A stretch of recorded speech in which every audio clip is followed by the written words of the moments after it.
Hello and welcome to tonight's episode of Taekwondo Life Magazine Live. My name is Mark Sorianis. I'm your host. I'm a third Dan black belt and I'm the editor-in-chief of Taekwondo Life Magazine. Taekwondo is a member of the Believe Sports Network. Do you believe? Tonight's show is presented by BetOnline. BetOnline is your online sportsbook experts. Tonight's program, we are talking about, it's hard to believe that we are here already at the end of 2021. And it's a fun show to do, but it is a little foreboding to know that we're so close to the end of the year. Exciting promise for 2022, but tonight we're talking about the top martial arts films, the top martial arts movies of 2021. And for me, it was a lot of fun. I had an opportunity through early studio releases, to take a look at and preview a lot of martial arts movies before they come out. Some of them hit the theaters, some of them, especially during the period of COVID, go straight to video, whether it be a video streaming service or on demand. But I've seen a lot of them. I'm happy to say many of them are very good. It is a great time for martial arts movie making. Some of them not so much, but we'll talk about them. I'd love to hear your feedback on what you think are the best of the year. If there's anything that I missed, I'm certainly glad to follow up and check that film out. If there's any that you disagree with, feel free to let us know. And let us know if there's anything you hear about for 2022, anything that's of interest to you, something that you think that's coming out that you think we should check out and review. I'm happy to do that.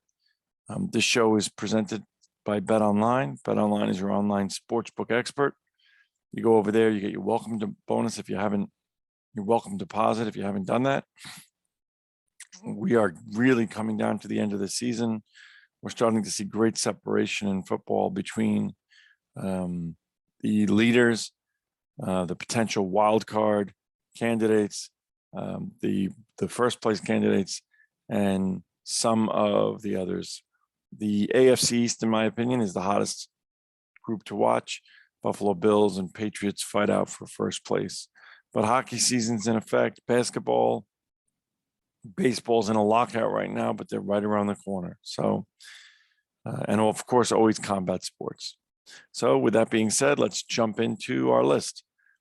For me, number 10 was a large movie. A lot was talked about. It was a remake. There's a cult following almost to it. And that's the movie Mortal Kombat. Mortal Kombat is one that was released during the pandemic.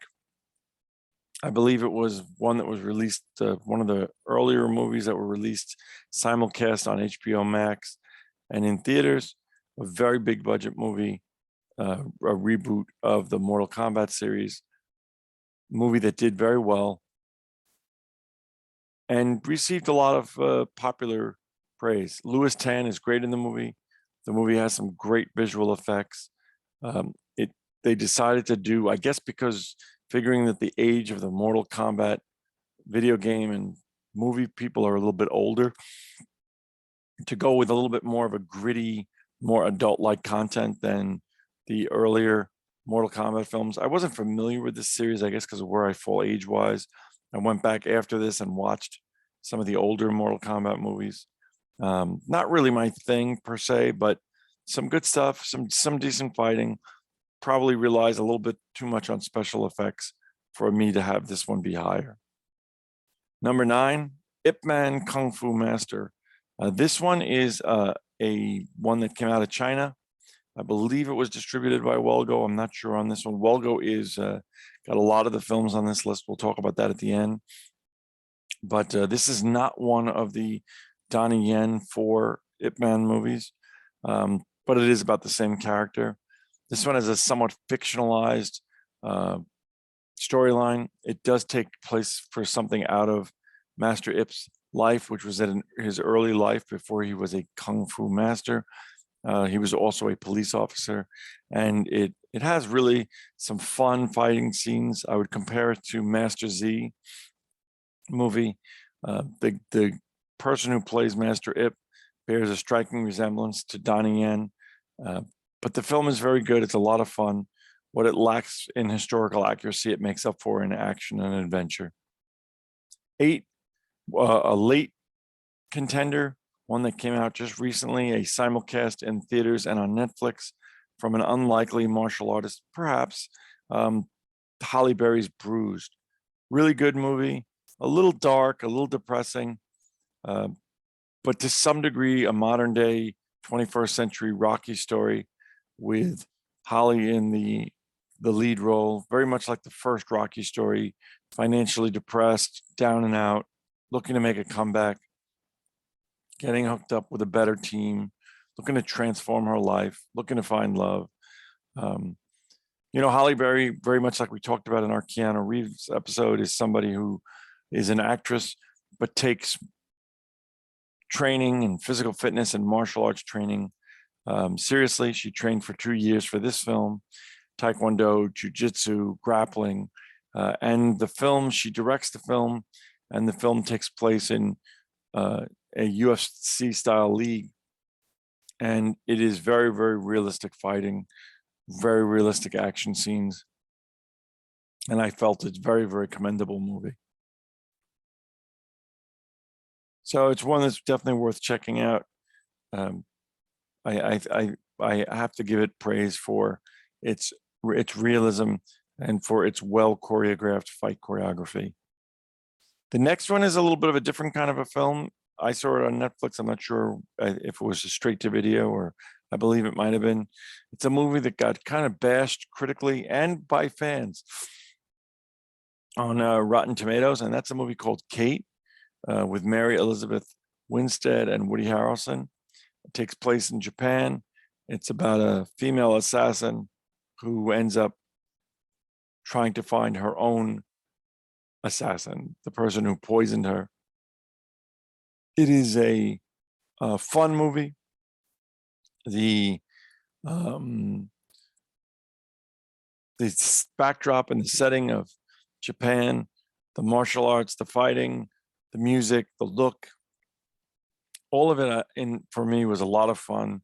I had very low expectations for it, but I ended up enjoying it, and I ended up going back and actually watching it again, which is one of the reasons why it made the list, because I enjoyed it enough that I said, you know what, I'd like to see that again.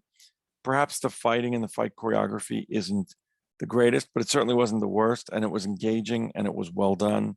And there's some interesting things there that you've never seen before, which is, there are tons of martial arts movies that have been around since the 60s, really here. And to be able to create new imagery is something that I applaud.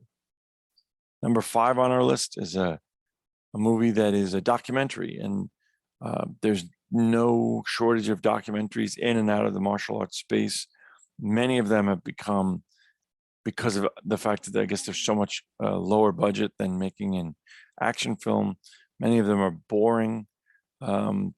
They seem without purpose. They wander. They're just really extended YouTube videos. More Than Miyagi, Kevin Derrick's film, is definitely not that. It was a great film. Of course, it's about Pat Morita. It is maybe a little odd in this category because Pat Morita, of course, was not a real martial artist, a true martial artist. But of course, he played the most iconic, or one of the most iconic, martial arts movie characters of all time, Mr. Miyagi. And this is, of course, about more than that character, but it's about that character and the role of that character as well. It's well done. It's well filmed. The interviews are great. It's a very heartfelt film. And then I suggest you check it out, More Than Miyagi. Number 4 is a higher budget film, a lot of action. Had the opportunity to screen this on the big screen. Really enjoyed it. A lot of fun. Very, very good kick-ass martial arts in this one, and fight and visual cinematography, and that's The Protege, which starred Maggie Q, Samuel L. Jackson, and Michael Keaton. It was directed by our friend Martin Campbell, who was director of films such as Casino Royale. We had an opportunity to talk to Martin, and that episode is available on our YouTube channel. He's a terrific action director. Again, a guy who likes to create unusual and new and exciting visual imagery.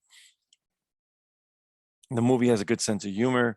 It's got good action scenes. It's got a good romantic interplay. One of my favorite things about the movie, of course, Maggie Q is a great character, is Michael Keaton. Michael Keaton has reinvented himself so many times over his career. It's pretty impressive. But he plays a gritty, kind of a sexy, older, enforcer in this movie, and definitely worth seeing. So The Protege. Number 3 is the surprise hit. I think this film had the greatest risk to go either way. Could have been really, really ridiculous or terrific, and it actually went the latter, and that's Bob Odenkirk's Nobody. I referred in my review to this. If you check that out, Nobody is every man's John Wick, and that's what Odenkirk is in this. He's a unlikely martial arts movie star, but that's really what he is. And he's another guy who trained for several years for this film. He trained with the good folks over at 8711. That's the Chad Stahelski stunt team. Those are the people that brought you John Wick. Those are the people that worked with Halle Berry on the John Wick films, and in a sense got her ready for the movie Bruised. Nobody has comedy. It's well filmed. It has great realistic type fighting in some sense.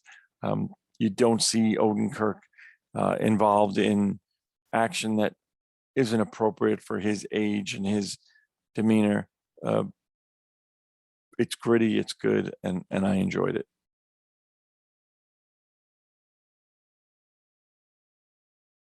And Nobody really has it all. The acting is good. The soundtrack is phenomenal. The visuals are great. I saw it in the theater and on at home, and it holds up equally in both places. Terrific, fun movie. Number 2 is really a terrific movie distributed by Welgo out of China. Donnie Yen's Raging Fire. It is Benny Chan's last movie. He passed away sadly of cancer. After that, he was sick, I believe, when he made it, but it is visually a great movie. It is a sort of an homage to kung fu action films. It has got great visuals, a great story, a great script, and the acting is phenomenal. There's no question Donnie Yen is, if not the top, one of the top martial arts movie and action stars in the world. He's great in this. Over and above his fighting and the fight choreography in this, his acting is terrific. But playing second string to him to some degree is his co-star in this, Nicholas Tsay or Tsao. It's TSE. I'm not sure how to pronounce it, but really it gives a phenomenal performance and a phenomenally compelling performance and great fight choreography. If we do a film on, or we do a program on the best fight scenes, the fight scene, the final fight between Donnie Yen and Nicholas Tsay is up there as probably 1 or 2 as well in the year. So this is a great one to check out. It is subtitled. I think Ip Man Kung Fu Master is as well. The rest of them on the program may not be, but a really great movie. Number 1 is the unlikely, to some degree, because of the size of the movie, the fact that it doesn't star necessarily anyone who is, except for maybe Master Ken, who's that recognizable, but really a terrific movie. Not only one of the best martial arts movies of 2021, one of the best movies of 2021, and one of the best movies of probably of the decade, The Paper Tigers. This movie is the Karate Kid of the 21st century to some degree. A small movie that really makes you root for its characters. It has heart, action, humor. For me, particularly an aging martial artist, it really hit home about trying to get back to the things that you really loved and interested you in the martial arts, the relationship between student and master, the friendships that you develop in the martial arts.